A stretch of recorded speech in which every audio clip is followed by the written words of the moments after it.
कहानी सच्ची मित्रता। गांव में एक 12 साल का लड़का आर्यन रहता था। वह पढ़ाई में तेज और दोस्तों में लोकप्रिय था।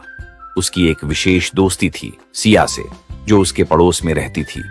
सिया बहुत समझदार और बुद्धिमान थी और दोनों की दोस्ती गांव के दूसरे बच्चों के लिए मिसाल बन गई थी। एक दिन गांव में एक नया लड़का विक्रांत आया। वह शहर से था और नए माहौल में घुलने मिलने में कठिनाई महसूस कर रहा था। आर्यन और सिया ने उसे अपने साथ खेल में शामिल किया।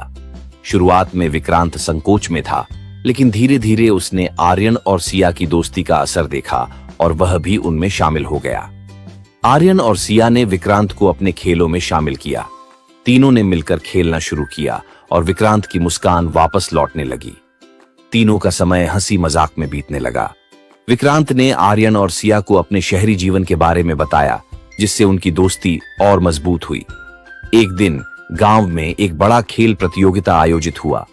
आर्यन ने सोचा कि वह और विक्रांत मिलकर क्रिकेट में भाग लेंगे, लेकिन सिया ने कहा, हमें सही तरीके से अभ्यास करना होगा।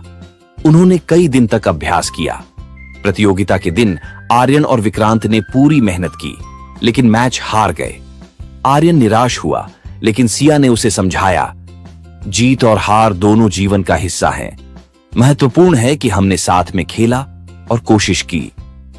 कुछ समय बाद विक्रांत ने गांव में एक समस्या देखी। गांव के बच्चे अक्सर पढ़ाई में कमजोर थे। विक्रांत ने आर्यन और सिया से कहा, हमें कुछ करना चाहिए। उन्होंने एक अध्ययन समूह बनाया, जिसमें वे बच्चों को पढ़ाने लगे। धीरे धीरे गांव के बच्चे पढ़ाई में अच्छा करने लगे। सभी ने उनकी मेहनत की सराहना की। यह देखकर विक्रांत को खुशी हुई और उसने महसूस किया कि सच्ची मित्रता न केवल अपने लिए बल्कि दूसरों के लिए भी होती है। एक दिन गांव में एक त्योहार आया। सभी बच्चे मिलकर तैयारी कर रहे थे। विक्रांत को एक ऐसा काम सौंपा गया जो बहुत मुश्किल था। उसे एक नृत्य प्रदर्शन का नेतृत्व करना था, लेकिन कुछ दिन पहले विक्रांत बीमार पड़ गया। आर्यन और सिया ने विक्रांत का ख्याल रखा। वे न केवल उसकी मदद करते रहे, बल्कि उन्होंने नृत्य की भी पूरी तैयारी की। जब त्योहार का दिन आया, विक्रांत ने अपनी बीमारी के बावजूद प्रदर्शन में हिस्सा लिया। उन्होंने तीनों ने मिलकर शानदार प्रदर्शन किया और सबने उनकी सराहना की। इस अनुभव ने विक्रांत को सिखाया कि सच्ची मित्रता में एक दूसरे का सहारा देना कितना महत्वपूर्ण है। आर्यन और सिया ने उसे प्रेरित किया कि कठिनाइयों का सामना कैसे करना है। जैसे जैसे समय बीतता गया, आर्यन, सिया और विक्रांत ने मिलकर कई नई गतिविधियों की योजना बनाई। उन्होंने खेलों में भाग लिया, नाटक किए और समाज सेवा की। उनकी मित्रता और मजबूत हो गई थी। कुछ साल बाद जब सभी बड़े हो गए, आर्यन ने फैसला किया कि वह अपने गांव में एक स्कूल खोलेगा। सिया और विक्रांत ने उसका साथ देने का वादा किया। तीनों ने मिलकर एक नई शुरुआत की।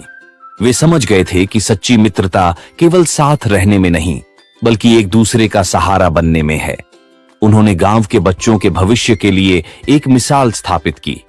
इस कहानी से यह सीखने को मिलता है कि सच्ची मित्रता का मतलब केवल मजे करना नहीं है, बल्कि मुश्किल समय में एक दूसरे का साथ देना है। मित्रता में सहानुभूति, समझ और एक दूसरे की मदद की भावना होती है, जो जीवन को और भी खूबसूरत बनाती है।